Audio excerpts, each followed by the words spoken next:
warm greetings of Assalamu Alaikum. Thank you so much for the privilege of spending an hour with you in your evening. It is a busy time in school land, of course, being the reporting term, so your presence this evening is appreciated. Tonight's a very special gathering, not first and foremost because we have some special guests with us. I'll mention them briefly now. Our guests, we're here to talk about the Graduate Certificate in Education, Islamic Education.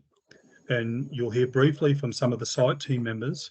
But I think what's more important and what we find is more powerful is to hear from actual graduates and actual colleagues. We don't call them students, of course, because this is a postgraduate program, and all of our quote unquote students are very highly experienced Islamic school educators in the main, and some educators of Muslim learners in public schools.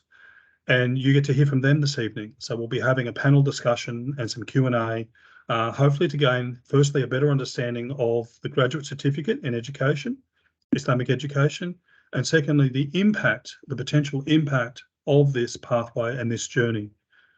My name is Dylan Chown. I am the Acting Program Director for this program. I'm a member of the Centre for Islamic Thought and Education at the University of South Australia. What is important to note is that and I'll introduce our team in a little bit, but our format for this evening, you'll hear briefly from me. I'll then pass to our Director of Islamic Education and Pedagogy, Dr. Nadeem Memon, who we're very fortunate to have with us here this evening. I'll go over very briefly an outline of what a journey looks like through the program, and then we'll cut straight to our panel to hear a little bit. We'll go around the panel to begin with. I invite any guests and all guests, should you have questions for us or for your panelists, please feel free to type them through the chat as a bit of a warm-up as we go. And once we get down to the actual discussion, there will be an opportunity to unmute your mic and ask some direct questions. So that's the format for this evening. I should mention, and I'll begin here, but the Graduate Certificate in Education, Islamic Education, is the first program of its kind in Australia. It is the program perhaps many of us felt that was missing from our various journeys into education and as in the main registered teachers. Many of us will have completed either a Bachelor of Education or a Master of Teaching after an undergraduate degree, but in very few of those programs did we get the foundation of what Islamic education is all about, and that is the gap that this program proposes to fill. The program was launched in 2018. So far, we have approximately 70 graduates from Islamic schools all over the country. There are currently 65, I think, plus current in-service Islamic school educators in the program. We're expecting a bit of a record number coming into study period 5, or what's known as second semester. So it's a growing program, and we're very happy that you could be here this evening to hear a little bit more about it. So I'm going to pass now. I mentioned our special guests. I want to thank, and some of them are on screen. They're all on screen. We have with us to talk more in our session, Mr. Ali Dinch. He's joined our panel. Sister Meryem Celik, Brother Billal Khoder, Sister Rabia Guney, Sister Meha Iqbal. Have I got everyone? I think I did. But you'll also notice that there are some other graduates from the program that have come along, which is wonderful. I think that speaks to the collegiality and the sense of community. All Islamic schools are a community within themselves, but this is part of a larger professional community and one of perhaps the greatest things that comes out of the journey in this graduate certificate. So without further ado, I'm going to ask our Director of Islamic Education, Dr. Nadeem Memon, to tell us a little bit about the impact of the program. I will go over the structure of the program and the journey, and then we'll cut straight to our panelists to hear their voices. Dr. Nadeem. Assalamu alaikum wa rahmatullah. Hope everyone's keeping well. It is an honor, pleasure to always be in the same virtual room as all of you. It's an exciting time for us in the field to see so many representatives, educational leaders, aspiring leaders from across a number of schools in Australia to really have this conversation and to really engage in not just what the program is about, but the impact this program can have on your schools. And inshallah, as Brother Dylan said, we'll hear from many of you who have been involved in your own school and part of this process of tajdeed. So my first point that I'd like to make, I'll just make a few quick points, but essentially the high aspiration that this program has is to strive for this sense of renewal or tajdeed from within the Islamic tradition. And we've conceptualized this idea of tajdeed, of renewal, not to be something that we revive from the past in its complete form and put into our existing context.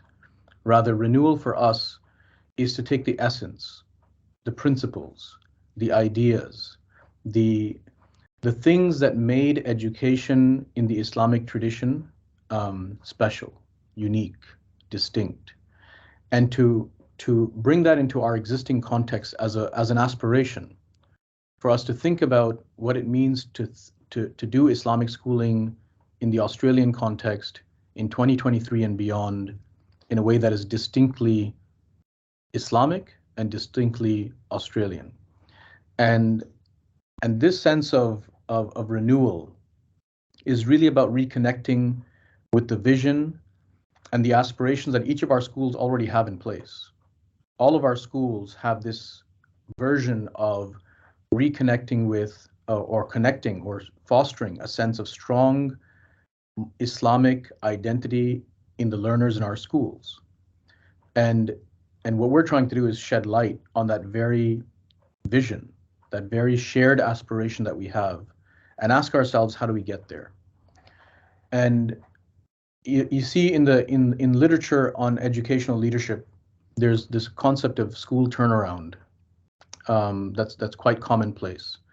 School turnaround is often instigated because there's something wrong in the school around low student achievement or low student enrollment or some sort of impact on teaching and learning that's not going the way we want it to go. In our schools, it's not about turnaround because, quite frankly, alhamdulillah, I think many of our schools can speak to the fact that we have high levels of student achievement, we have waiting lists of enrollment, we have things that we should be celebrating in terms of infrastructure, commitment of educators to our schools. What we're trying to do is not turn around, but renewal, and become schools that are vision driven, become schools that are constantly reflecting on, reconnecting with our sense of vision and high aspiration that is rooted in the Islamic tradition. So I think if there's an essence to our program, it's about fostering a conversation, fostering a dialogue amongst educators within our schools and across our schools with a shared commitment toward, as Brother Dylan often speaks about, purpose, coherence, and alignment. It's about taking that very vision that we have in our schools and asking ourselves, how do we take this vision, this sense of purpose that we've articulated, and ensure that there is coherence and alignment across curriculum, instruction, assessment, learning environment, school policies, parent engagement, and the list goes on. But how do we ensure that there is that strong sense of purpose, coherence, alignment in everything that we do? And how do we ensure that it's not just my classroom or your classroom that happens to be an amazing classroom, but it happens to be every classroom in every school that has this shared vision, this shared aspiration? So that's part of creating a shared language for this shared aspiration. If we have, by the end of a couple of years from now, many schools, many educators across Australia speaking about tajdeed, speaking about Islamic pedagogy as a philosophy, speaking about renewing my practice, thinking about centering dialogue, centering a deep conception of ihsan, of excellence in its holistic form, we would have something strong to celebrate. So my last point then is, if this is our aspiration and this is what our program is about, why you? Why us? Why everyone on this screen? And I think my response to that is because this sense of renewal has to happen bottom up and top down. It's not a school turnaround that can happen with a new educational leader that walks into the school and says we're going to do things a particular way. This has to happen both bottom up and top down. It has to happen where we have this shared commitment, this shared language amongst all of us. And to do that, we need to see ourselves as the educational leaders collectively who are going to be leading the next generation of Islamic schools in Australia. And we do that by engaging in deep ideas, critical ideas, constructive ideas about education within the Islamic tradition. So the very last point I'll end with, and I don't think I can say this enough, but this is a program about education. This is not a program in Islamic studies. It's a program about education from within the Islamic tradition. And I'm pretty sure in the conversation that we'll have from all of our guests today, you'll get a chance to unpack exactly what that means. Jazakallah khair, and over to you, Dylan. Jazakallah khair, Dr. Nadeem. Excellent. I'm very keen to get to our panelists. So with your permission, I'm going to share a screen which walks us through very briefly the journey of the graduate certificate for those that maybe have heard nothing of it and not quite sure what we're talking about. I'll just share.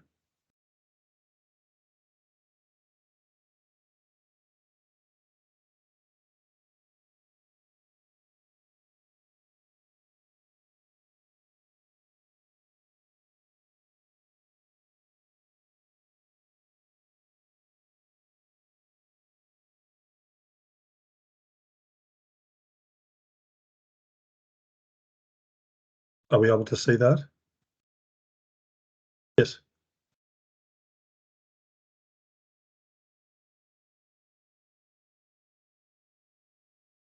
Presenting mode. Sorry.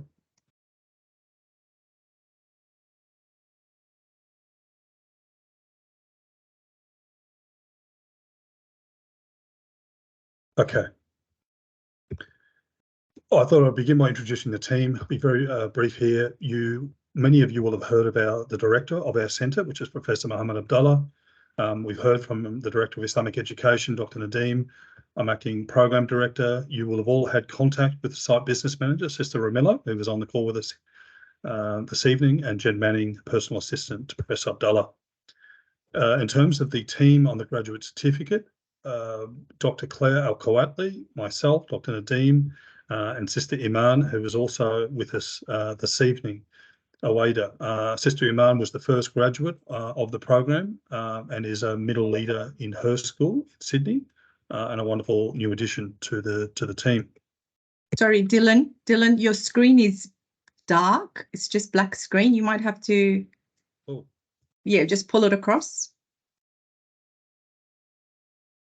Okay.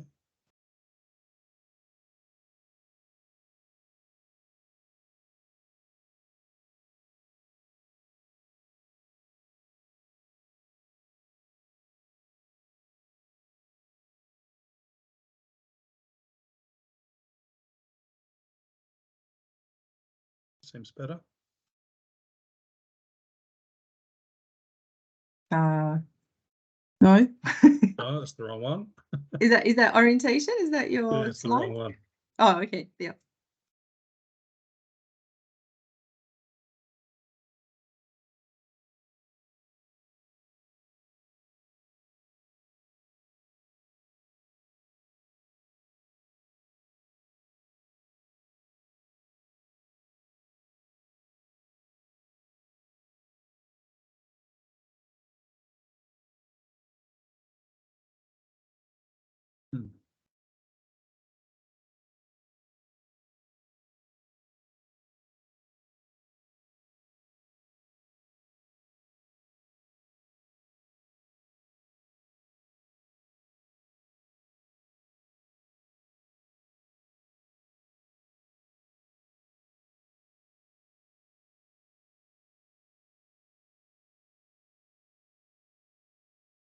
Is it not working, Dylan, or?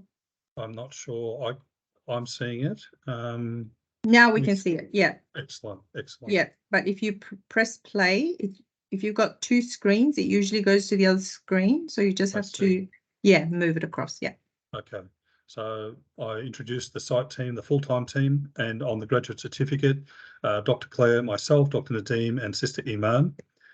The slide that I wanted to share and perhaps unpack before going to our panelists was a little bit about the journey in the program.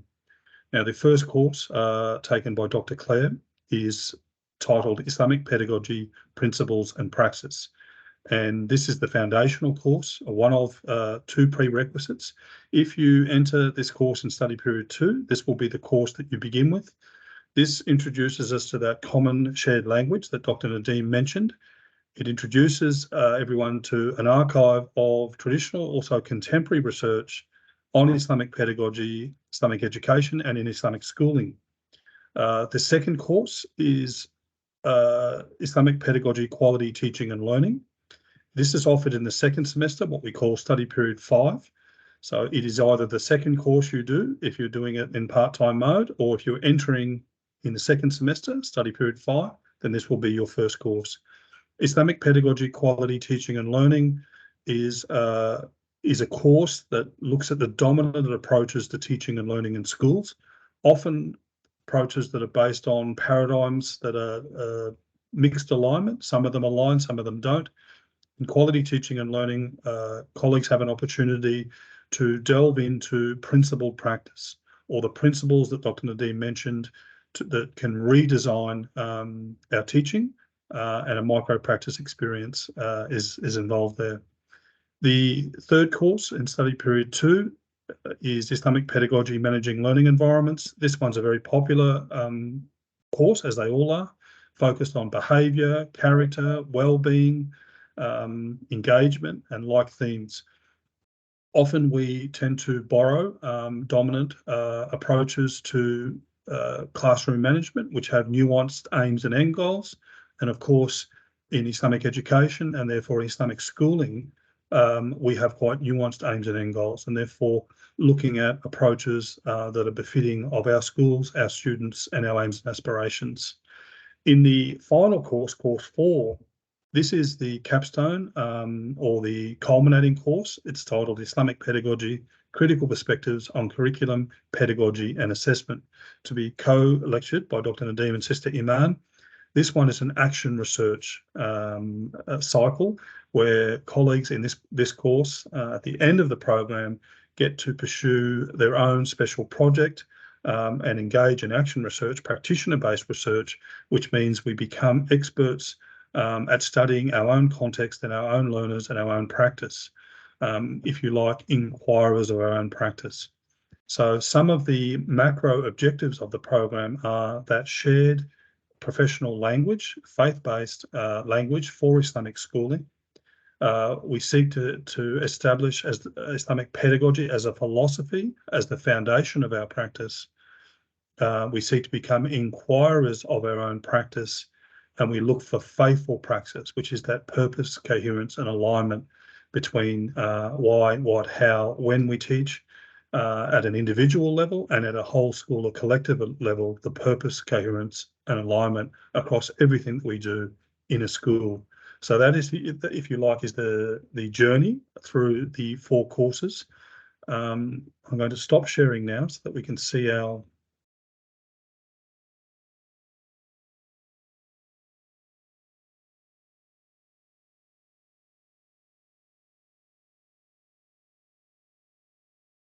excellent. Okay, we might just before I introduce our panelists, if anyone does have questions now, you can begin typing some of those into your chat. You might even like to direct your question, whether it's to the panelists generally or one of the panelists or Dr. Nadeem and myself. Please feel free. We might start. I just want to let you know that Brother Billal is a graduate of the program, as is Sister Meryem, as is Sister Rabia, and Sister Meha is in her 3rd course, so she's just about to go into the final course, so she can speak about being 3/4 of the way through the program, mashallah. And Brother Ali Dinch is at the beginning of his journey. He's just completed the first foundational course and is moving into the second. So I think that's important that we've got some graduates who, some of them have been a year or more since they've left the program, and it'd be interesting to hear in their own words what impact that continues, if any, to have in their practice. And we've got people at different stages of the program. So perhaps we can start, Brother Billal, would you mind kicking off perhaps? Maybe share with us your role. And if we can go around and just get rather than the Dr. Nadeem and myself talking about the program, maybe you can share your experience throughout the program. Well, we've got mute. Yeah. Oh, I haven't had that in a while. It's been since COVID probably. Yes. Bismillah, alhamdulillah, wassalatu wassalamu ala rasulillah, rabbi shrah li sadri wa yassir li amri wahlul 'uqdatan min lisani yafqahu qawli. So my name's Billal, Mr. Khoder or Billal Khoder. Currently employed at Australian Islamic School over in Greenacre in New South Wales. So alhamdulillah, my role is a deputy head of campus of secondary over at the Greenacre campus, alhamdulillah. And in that role, I've really been able to lead learning and lead the learning environment, alhamdulillah, within my context. So just talking about the program a little bit, I think I'll start with my own reflection. So when I was introduced to Islamic education as an early career teacher, I used to think that this idea of Islamic education and Islamic pedagogy was just basically teaching with my own teaching style and then trying to apply or appendage Islamic material on top of that particular teaching style. And everyone sort of has their own teaching style. Each educator is quite unique in that regards. So for example, myself, I'd basically try to append Islamic material on top of what I was already teaching. And that started to present some challenges for me. So as I progressed in my career, I started to really realize that I wasn't well versed enough Islamically. So I didn't have an answer to all the students learn to and all the students learn about and all the nuances that presented themselves in all the different syllabus areas like English, history, commerce, geography, business studies, all the curriculum areas that I was teaching. So I started to see the educational aspect of teaching and the Islamic aspect of Islamic education as two separate things. But I started to also feel that there needed to be a bridge between those two concepts, basically, between Islamic education and then also curriculum or education in general. So what I found that was through the course, through Islamic education or the graduate certificate in education, that pedagogy really helped me to connect the Islamic values, the perspectives on curriculums, to be more meaningful, specifically in the life of my Australian Muslim learners in the classroom. So that was a really big benefit for me. It was a really big eye-opener. So I started to align my own practice into curriculum and started to really consider the purpose and as to why we're actually going through this developmental approach with our students and connecting them back to a higher purpose, a higher educational purpose in learning. So that's really what happened with me in my sort of journey, alhamdulillah. But now as I move into my sort of career phase around leading learning, what I'm finding is that within the context of our school, alhamdulillah, and we're sort of quite further ahead in our journey as a school. As staff members, we're spending a lot less time now talking about teaching and learning strategies. We're talking a lot less about instruction. And instead, we're talking a lot more about why. Why are we doing what we are doing? And that's really powerful, really impactful for us as well, because it really comes back to this purpose. So instead of searching frantically on something like TeachStarter or Twinkle or SlideShare for resources, we're not going straight to that. We're not going to, how do I do this? Or how do I deliver this? Or give me some content to help me deliver this. Instead, what we're doing is we're critically thinking about why. Why am I doing this? And then as a result, we're meeting syllabus outcomes to really teach them to a higher purpose, like I mentioned earlier. So that's sort of been my journey at the moment. Alhamdulillah, I've also had a few other challenges along the way, but also a lot of other projects. So alhamdulillah, behavior education or behavior management programs have been sort of the cornerstone and a really big success, I think, in the direction that I'm going with as a leading learning. So alhamdulillah, I'm happy to talk about that a little bit later, but I'll pass on to the next presenter, inshallah. Yeah, that's a great start, and we would love to hear about that later, inshallah. Can I ask maybe, and I know that they're both from Elam College, both went through the course together and graduated together, alhamdulillah, which is another feature of the program. I must say that we're seeing more and more colleagues come together in cohorts, and Billal was the same, and he had colleagues with him. So I'd like to invite Sister Meryem and Sister Rabia, maybe just to mention your position at school and share your reflections on your experience in the program. Sure. Assalamu alaikum, everyone. My name is Meryem Celik. I'm the Vice Principal at Ilim College Secondary Girls Campus. I work with mainly year 7 to 9 students, and engagement, wellbeing and discipline. I guess from our perspective, we were very fortunate to be able to complete this course as colleagues, as a group of staff members, where we could essentially bounce off one another where we had difficulties. So we had the secular school model with the Islamic added on, and we were very quick to realize this early on in the course, and that we realized very quickly that we needed more of a holistic approach. And so we jumped on very quickly, and we were working towards our, I guess, approach to Islamic education and the Islamic worldview, but also looking into the understanding or seeing how we would see the learner through that perspective or that lens, but also just making sure that we had clarity in our graduate qualities in our students. I personally really enjoyed the managing learning environments, only because I came into this from a discipline perspective. During one of the assessment, we got to analyze our discipline policy, and we also came to realize that it was very traditional, very liberal, and we were taken back by it. We never, I guess, analyzed our discipline system. And because this discipline system, the system, I had a very heavy role in putting it together, promoting it. Had I not completed this course, I probably would not have allowed for change, or not allowed, but probably would not have accepted a lot of the feedback. But once I completed this course, I could see it from a different lens, a different perspective, and we've now been working towards changing things. Now, because we are a very big college, we've got early learning centres, we've got primary, secondary, we've got many campuses. We couldn't do this on our own, so it couldn't be just the girls' campus leading this, and we needed the whole community or the whole school to jump on board. And since we have been audited, and we've come to realise certain areas that we lack and where we can improve, and we're just at this point just moving as the girls' campus, but also as we do this, we've got our other campuses are jumping on board. Alhamdulillah.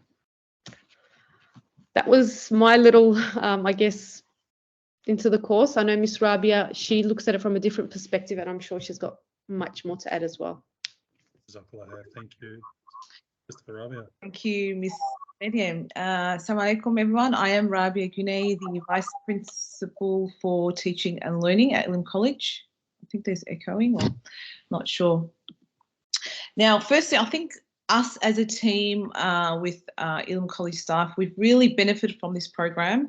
It's allowed us to actually grow professionally and really think about what's the purpose of Islamic education. So it gave us a different perspective on why we are educating our Muslim learners. So I think the highlight was really the purpose, what we're doing, why we're doing it, and then that really results in how we're going to put into practice certain practices that are in line with the Islamic pedagogy. So it's really just that common practice of, I think the perspective is that common practice of really adding on. So just incorporating an ayah in our lessons, for example. That's really generally, I think that's the perspective that I had when I first, or before I started this course. And it's a lot more than just the added on Islamic perspective to our lessons. So it's really about reflecting on why we are teaching this particular topic. So because I'm coming from a curriculum background, it's more about really shifting our thought towards what's the purpose of this lesson? What are we going to actually gain from this lesson? What are the students going to gain from this? How is this linked to their purpose of the creation, back to their actual fitrah, for example? So I think that was a huge eye-opener. So at this stage, we are, as a team, based on the reflections and feedback from site, being, I guess, reviewed. We've just taken on some feedback. So we're hoping to, hopefully, inshallah, moving forward, run some sessions with support of SITE, with our Islamic education coordinator, to run sessions for our staff members to first gain an understanding of what Islamic education is all about. So what is it grounded in, the Islamic tradition, our true purpose. So how we're going to work towards a common goal. And I think that's very important, just have that vision in sight. So aligning our purpose, our vision as a distinct school, and then making sure that does align with the true purpose of Islamic education. So educating our Muslim learners. And yeah, I think that pretty much covers that. So right now, I think something that we've initiated is the interdisciplinary project team. So a team of staff members. So Islamic studies domain head, the mathematics team, and the science domain. So they're coming together for this. So this year they've been given time to work on renewing the curriculum. So having that Islamic perspective and really making it purposeful, so across domains, inshallah. So we'll see. That's still in work in progress. Inshallah, so wonderful. Yeah, there's some projects that are underway in schools, and we can hear perhaps some more about that. Thank you very, very much. Maybe we can hear now from Sister Meha. Meha, you can let us know what school you're from, and share some of your reflections, being 3/4 of the way through, just having completed your 3rd course. Jazakallah. Yes, I'm a grade 6 coordinator, and obviously a year 6 teacher, and I've been teaching for 17 years. I've taught grade 3, 4, and year 6. So I came into this course having tried everything and still not finding that perfect program or strategy that just fixed all the problems, and having this pressure of having to meet the academic, the tests and the parents' expectations, and not having enough time to focus on the students and their other needs that I see before me, because there's just not enough time. I need to teach them this content. It was all about that content. And I'd always known, I'd always heard that you need to have these caring relationships, but I was like, how do you form these caring relationships? I mean, and so how would I describe this course so far? It's been a truly transformative experience for me. As I told Brother Dylan, it was like a matrix moment when we did the 2nd course. Like even though I'd had the literature in the 1st course and everything, mashallah, when I looked at it from the perspective of the dominant paradigm of education, the alternative paradigm, and then the Islamic paradigm, then it made sense to me, because I thought I was fine. I thought I'm going along and choosing these, real world connected pedagogies, and I'm individualizing the learning, and etc., etc. And then, but I realized that the purpose for seeking knowledge was just for the sake of seeking knowledge. And again, I think listening to all the educators who have spoken so far, it keeps going back to a purpose. Was a purpose for being is connected to a purpose for education. And it just made me realize the enormous responsibility we have as teachers. Again, it's helped me understand Islamic pedagogy is about why we teach, and that relates to how we teach. And we look at the prophetic pedagogies, look at Prophet Muhammad sallallahu alaihi wasallam and his practices, and we looked at other Islamic pioneers who are drawing upon that and Quranic pedagogies and implementing them, like Sister Farah Ahmed with the halakha. But it was just that the Islamic paradigm is different. So even though, because alternative paradigms talk about multiple realities, and the neoliberal one kind of denies that spiritual aspect altogether. And then Islamic paradigm is about one reality, and then keeping our focus on the dunya and also the life to come after. So whatever we're doing is not just about success in this world, is in the success in the hereafter. And then you realize that your goal as an educator is not just about nurturing the intellectual development of the children in your care, mashallah. It's about their social development, physical everything. It becomes a holistic approach, and that's another thing, another theme that the other people have spoken about, connects to tarbiyah and talks to fitra, and fitra is the innate nature that a child is born with from an Islamic worldview. And so from Islamic worldview, we know that children are inherently good. We look at that and we try to draw it out through the way that we interact with them. We interact with them from that perspective. We do not think the symptoms that come through from the behavior indicates that there's something wrong with them. It's just like, what can I do? And we try to think of strategies to help them to develop. So the last course that I've just done with Brother Dylan was about the managing learning environments. And mashallah, I think everyone, mashallah, has gained truly a lot from this course. But just reflecting on my experience with talking about becoming a community of learners, it has just changed the whole dynamic in the classroom. So it's no longer about me as a teacher managing their behavior. It's going back to the purpose of having self-discipline, connecting back to their heart, connecting back to the reason for why they're being good. So moving away from behavior conditioning approaches. And the only reason I have this language to talk about is because of doing this course. It gives you the background knowledge, it gives you the theory to understand. So I might have had surface knowledge about different discipline strategies, but now I understand the orientation that they connect to. So I can look at what we're doing, like we all analyze our policies. I can look at it and say, oh, this connects to this. This is a traditional orientation. So teacher has the power. It's about order and compliance. This orientation or this policy connects to this. So this has what the course has equipped us with. And I know that other students in our course were from public schools, and mashallah, it was so meaningful for them because again, they're interacting with a lot of other, aspects and the dynamics in the classroom, but it's still useful. So even if you're in a public school, this course will still be beneficial for you, especially because I'm working within my classroom and I'm working with the other colleagues within just a small cohort. So I'm not, it's not a whole school change, even though a school is working towards it. So even within your classroom, I think the change has to start with you and your classroom, and then you can build outside. So even if you're one person working alone, mashallah, that's where we start. Mashallah, beautifully said. And I think we've powerfully, before going to Brother Ali, we've already heard from, firstly, interstate. We've heard from colleagues in Sydney, in Melbourne and in Brisbane. Secondly, we've heard from deputy heads of curriculum, heads of behaviour or discipline, engagement, coordinators, secondary teachers, primary teachers.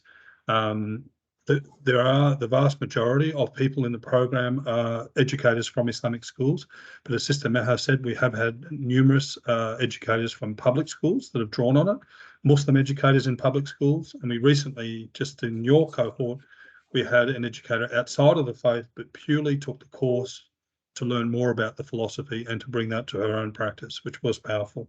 We've also have homeschoolers too, people that are not in the schooling context, but looking to develop their practice for other sites.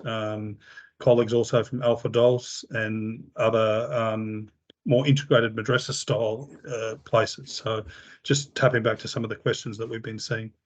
Without further ado, Brother Ali, it's fresh for you. You've just come off your first course, the foundational course, 5262. There was a question about prerequisites. The prerequisite to the program is an undergraduate degree, and people will either begin at 5262, which is what Ali has just completed, or 5263 for those that are signing up this evening, straight after this call, getting on and enrolling. That would be the one you're looking for. But Brother Ali, share with us your reflections on having completed the first course. So my reflections is the key word. I started this course, and initially I was learning things that every time I would learn about this, especially in the literature, I would think, hey, I already know this, I already do this in my classrooms, like it's already part of my pedagogy. So in the beginning I thought, okay, this is refreshing to know that it's already something I do, but this is what we call it, like it's got a name to it. I was just doing it through either trial and error or through my Islamic knowledge, thinking this is what we're meant to do. But it's good to know that it's been researched, and this is what works, and this is the traditional sense, this is the modern sense, all these academic side to it, rather than just this is what we used to do as Muslim educators. So that's one positive that I got out of the course. Reflection reminded me of reflexivity, something I picked up in this course that I just used yesterday. Actually, I was teaching a Year 7 science class, and it's the lower ability Year 7 boys only class, and I had to perform an experiment with them. I had to supervise them undergoing an experiment. It was a pretty dangerous one. They had to boil water, and I was trying to show them convection currents, you know, hot water rises, cold water sinks, things like this. Because our school, in this classroom, there's a lot of learning difficulty students. There were a lot of students breaking safety rules, even though I gave them the PPE, the personal protective equipment, you know, the safety glasses, the lab coat, all that. There were still students that were like staring very close, like 5 centimeters to the beaker with boiling water in it, and their safety glasses are on top. And I would say, hey, what are you doing? Like, there's 2 ways of approaching the student. There's either, you know, you scream at them sharply, you humiliate them, or, you know, you kind of guide them. Bro, you know, if that boils into your eye, that's very dangerous. Oh, okay, sir, you know. So I applied reflexivity when there was a student who was, they were doing something silly. I can't remember exactly what they were doing. There were many things that were done that were silly. But I thought, is that even, like, you know, reflexivity is like peeling back an extra layer. Reflection is, oh, okay, what can I do better? Reflexivity is that even the wrong thing? You know, there was a student running, I think I remember now, there's a student running away from another student in the lab. And I'm like, hey, no running in the lab. Sir, he took my pencil, he took my pen. And my immediate, I guess, emotional, what I wanted to say was, you know, just to lash out and say it's unsafe. But I listened. And that's from the reflexivity that I learned from the course. And he said, I didn't have a pen. That's why I took it. And he's not giving, no one else is giving me a pencil or a pen. And I asked, why don't you have a pen? He said, oh, I thought you were meant to provide it in the lab. In the labs, I thought you were meant to provide it. And I uncovered something that I didn't know. There's this assumption with certain students that in the lab, we provide all equipment. So that kind of, the fact that I held back allowed me to understand their point of view, and that's how reflexivity is now incorporated into my pedagogy. It's one positive that I've picked up out of the many. But yeah, I'm sure that's very relatable. Maybe not all of us are in the science lab, but I'm sure those moments you shared are very relatable to the many colleagues here. Inshallah. Look, I'm happy to go around again and probe our guests a little bit more about some of their projects, but I'd like to, at this point, there's been some excellent questions in the chat. Is there anyone, maybe you can raise your hand, the feature, if you look at the top of the toolbar, raise hand. Does anyone have a question that you would like to ask directly to any of the panelists or Dr. Nadim and myself?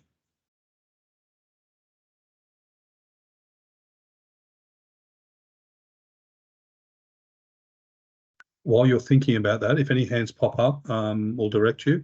You don't have to show your video to ask a question. You can simply unmute your microphone or raise your hand, and Ramila will do that, and you can ask the question. Now, I'm interested, impact in practice. Some of the times some of the common questions we get, if we were doing a FAQ, one of the questions we get, well, how practical is this? Are we writing long essays? You know, can I manage this? Is it going to have a positive impact? So maybe I can ask a general question about something that's broadened your practice that you've taken beyond the program. Maybe you could share that with us. We've already heard a few. Ali's opened up, as has Sister Meha.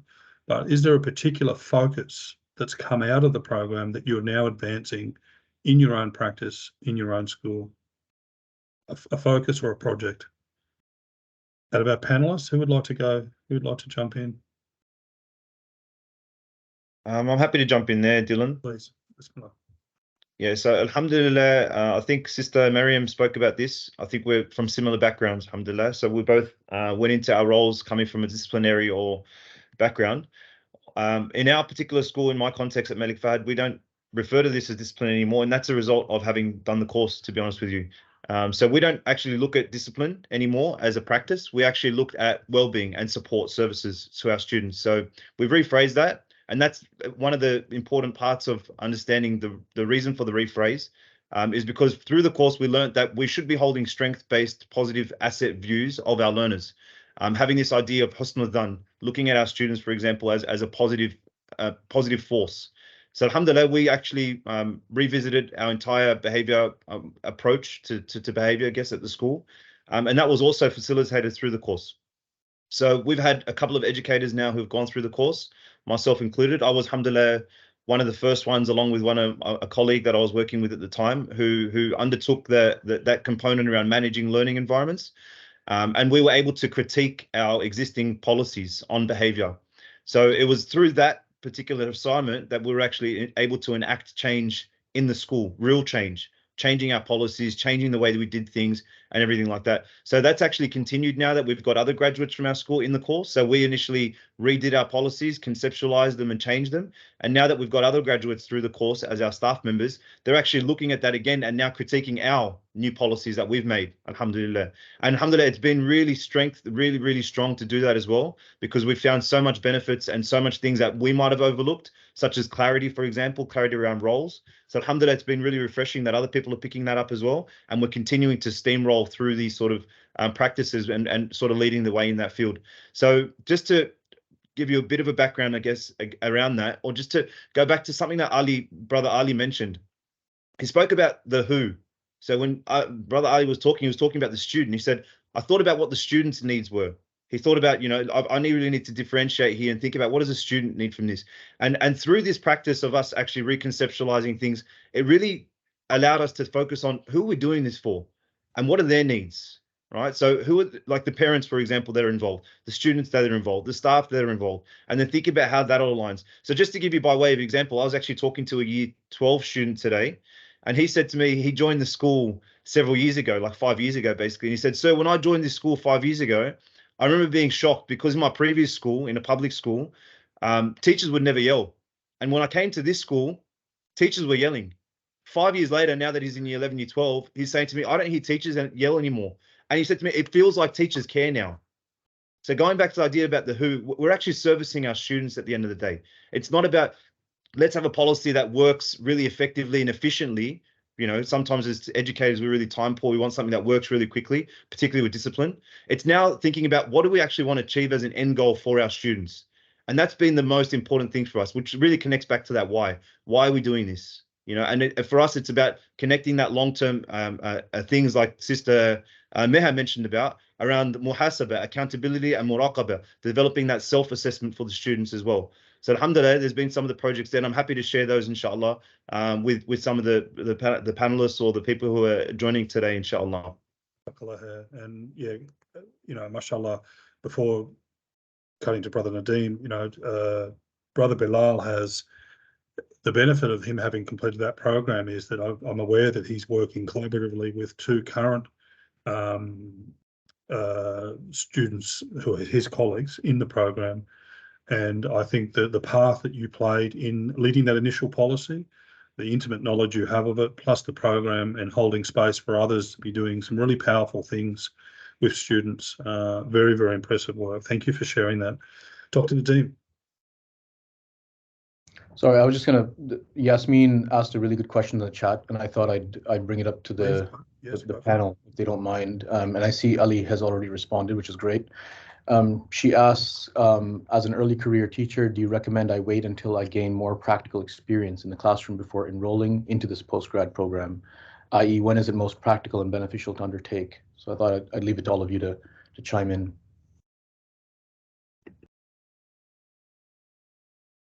I don't think, in my opinion, you can't really set a time when you're ready. I think because, especially if you're fresh to the actual career, it's probably even better because you see it more of kind of while you're actually in the classroom and you're gaining all that experience, you're also supporting that learning through the Islamic education course as well. So the learning that you're actually gaining from your own actual experience in the classroom, and coinciding that with what's being taught or learned throughout the course is very probably in line with each other, because throughout the course you actually get the opportunity to put things into practice. All that theory gets into practice, like the managing learning environments where you review your policies, learning environments, I think it was, where you actually undertake a micro practice experience, which was very eye-opening.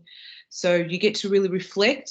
So it's like some sort of portfolio that you actually reflect within your teaching. So I would definitely recommend it.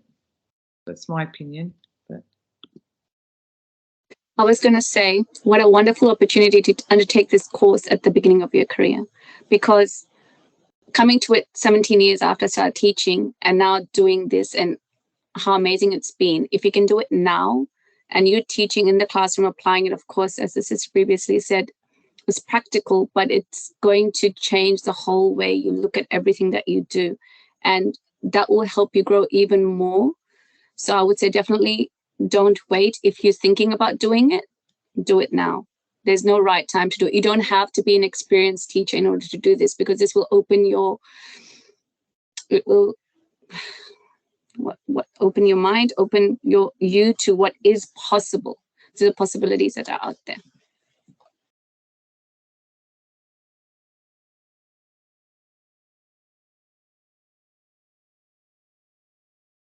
I just realised I'm on mute.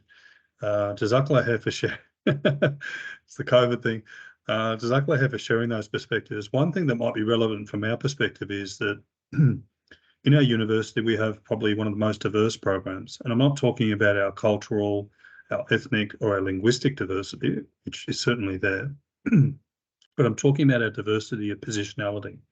Many programs are actually separated. So if you're doing early years, you're doing early years. If you're doing middle school, you're doing middle school. If you're doing senior, etc.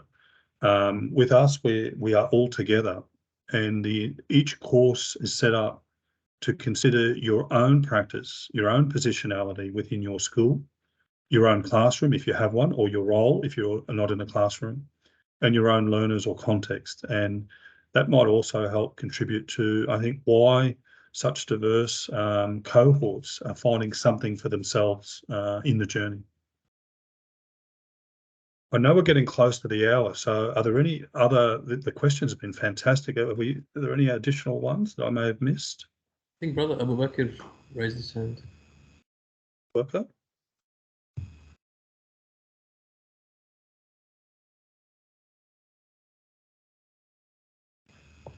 Abu Bakr has his hand raised. Oh, he's his hand. Just remember, can you unmute Brother Abu Bakr? I can try. Just look for him. Let me just. Assalamualaikum. Oh, there he is. I've managed to unmute myself, alhamdulillah.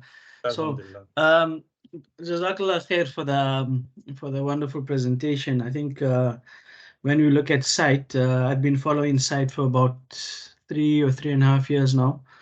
And back in South Africa, and I'm over here in Australia now at the Australian International Islamic College, alhamdulillah. So I have 2 questions primarily. One is is there a way to fast track the program? 1. 2 is if we have done a certain specific one of those courses of the 4 courses, is there a credit that you get for that, or perhaps will it be viewed? And then, because the action research one I've actually completed before, so I'd just like to know how would that then fit into the program? Will there be some sort of a credit, or how will that? How will we be able to address that? Sure, I can have a go at it, and mashallah, if you've done action research, it probably, I'm assuming that you've done fairly high level postgraduate degree methodological courses, which would have grounded you in action research. I think for us in this program, the final project course, which entails action research, is less about doing a course in methodology and more about applying that methodology to a special project. So it's that peak experience. Each course has particular objectives, and in that final course, we seek to bring that together in a special project. In particular, it's supposed to align our efforts between curriculum, pedagogy and assessment. As we know, with any underwriting principle in our tradition and also in Islamic education is Tawheed. And that unifying or that unity is a principle that we see in education done in many philosophies about more integration across curriculum, pedagogy and assessment.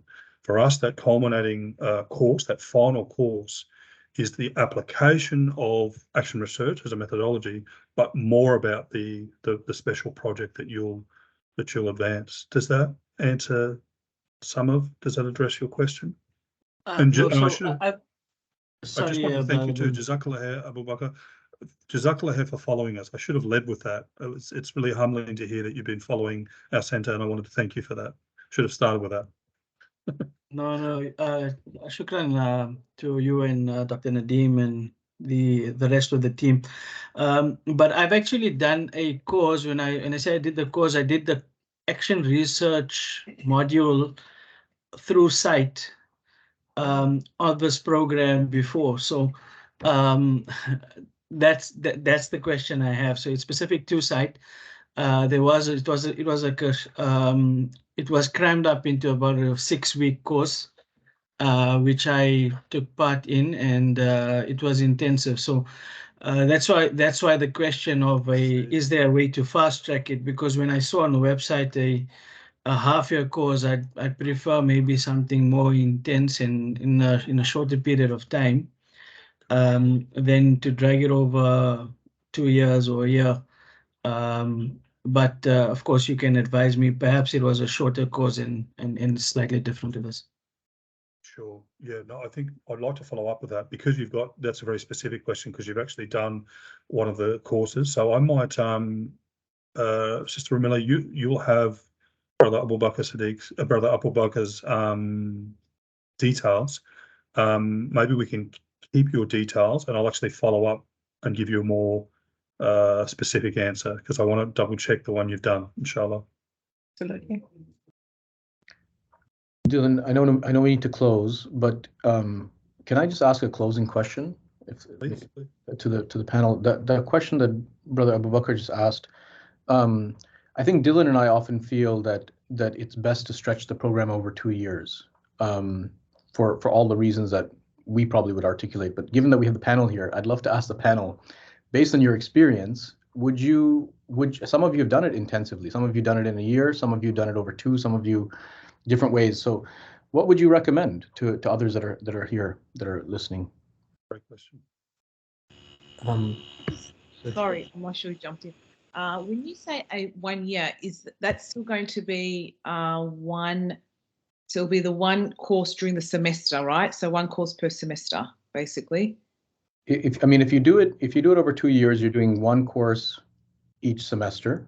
So let's say two courses in 1 year and then 2 courses the next year. Yeah. Some people have done 4 courses, I think, in 1 year. But I'd love to hear what sort of both groups think. So we, the 3 of us from Ilm College, studied it within the year. So it's 2 courses per semester. Look, it depends on how many hours you want to commit per day. So it was quite intensive, I should say, but we managed because we had to have sleepless nights, which I'm just going to be honest about. But because it was very engaging, like we were making sure we completed the pre-session work, the post-session submissions, the posts that we had to do, made sure that we were online, all those online sessions. So we managed, but again, I guess it just depends on the commitments that you have with work and family. So I think it does cram everything in, but it was manageable. It just depends, I guess. I'm not sure, Miss Meryem, how you felt. Can I just add, aside from the manageable, I did it over the 1 year as well. I would definitely recommend doing it over the 2 years, only because it was juggling between the 2 courses for the 1 semester, and I would have liked the time or the opportunity to really read into the subject, understand, apply it in my classes and reflect on that. I think speeding through it wasn't helpful. And if I could turn back and do it, I would definitely do it over the 2 years, like some other colleagues that did it. Yeah, definitely 2 years. Don't rush through it would be my recommendation. I was going to say, I think the course is all about reflection. You do a lot of reflection before, after, during. And I've been doing it 1.5 years now, and it's the moments that I have to reflect that helps me understand and cement my understanding and build on what I've learned. And if I had done it within 1 year, I don't think I would have gotten as far as I've gotten, like you said. And definitely with my workload and my extra responsibility and family, I think I've somehow managed to do this one course within 1 semester. I don't imagine how I could have done 2. So yeah, definitely if you're working full time with extra responsibilities, do 1. Yeah, I'm the same. I'm doing it over 2 years, and I can't imagine doing 2 courses. You know, especially with Nessa inspecting our school for science this year and being the head of science. There's just so much extra paperwork that I need to do. And sometimes, I have to be honest, I almost missed out on the lecture, on the weekly Zoom meeting. I just had to remind myself, I had to put my foreseen leave of absence to my wife. So I'm going to be in the room for 2 hours while she looked after the kids. Unpaid leave. Actually, I have to catch up with dishes after. Anyway, yeah. One subject for semester for me. And I was just going to add to that, if you do it like this, you get to enjoy the course. Brother Dylan always said to us, like, these lectures, these these online meetings that we do, think of it as your guilty chocolate that you're enjoying, and you're doing it for yourself. And that really connected to me. So I really looked forward to engaging and connecting with other colleagues and talking about something so meaningful. And it was an enjoyable experience because of that. Excellent. We do need to wrap up. Just to add clarity, and also that last question that came through, all of the responses you've heard from in-service educators who I think are all married and have families. So that's probably that we often hear that if you are married with children and in service, teaching in a school, the 2-year option, we would say 90% of current graduates and current people in the program take that course. If you are someone that's not currently in service, so you have time, you're not working full time and you wanted to do it, the year might be possible in those circumstances. The last question, how many hours per week? This might be the upside. Oh, it's been addressed. Thank you very much. Wonderful. Well, look, this has been a very quick hour. I'm so grateful, as is Dr. Nadeem and Sister Ramila. We're so grateful. I think in 2018, when we set out, we would have spoken, Dr. Nadeem and I would have spoken for 15 minutes each, and we would have had questions, and we would have been responding to all of those. Now in 2023, to hear the voice of graduates and actual, colleagues who are in the program, I think adds so much. So Jazakallah khair for giving of your evening. Thank you so much to the audience. I can see Brother Dugan and so many others that I know that are school leaders, very, very busy people. Thank you so much for taking the time in your evening, and everyone else. If there are other questions, please forward through to CITE at unisa.edu.au. Perhaps one of my colleagues can type that into the chat. If there's because of time, we will need to wrap up, but if there's anything that hasn't been asked or addressed, please feel free to email. We would love to follow through with you. To the many colleagues that are from the schools that I'm aware of here, Ilham College, for example, I've got a contingent. Malak Fard colleagues, Jazakallah khair for joining in solidarity, including some of the graduates, to Unity Grammar, to Islamic College of Brisbane, and any schools that I missed. Thank you so much to the colleagues in Adelaide. I can see a lot of Adelaideans that have joined us tonight. Jazakallah khair. We will get in contact with anyone that emails us, inshallah. Finally, this graduate certificate in education, Islamic education, when we say it's the first in Australia, we don't say that to be proud or to be haughty. We say it as a means of gratefulness. We have colleagues in the UK, in the US, that would have loved to have this program. decades ago. It is purely for Allah subhanahu wa ta'ala that has chosen to open the conditions and pave the way for the opening of this program. We ourselves see us as custodians of this program. It's not ours, it's yours.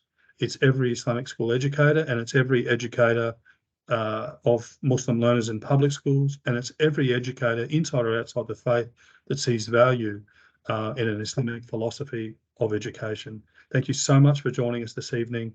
To be continued, please stay in contact, those that are following our centre. We welcome any feedback. Jazakallah khair, and assalamu alaikum wa rahmatullahi wa barakatuh.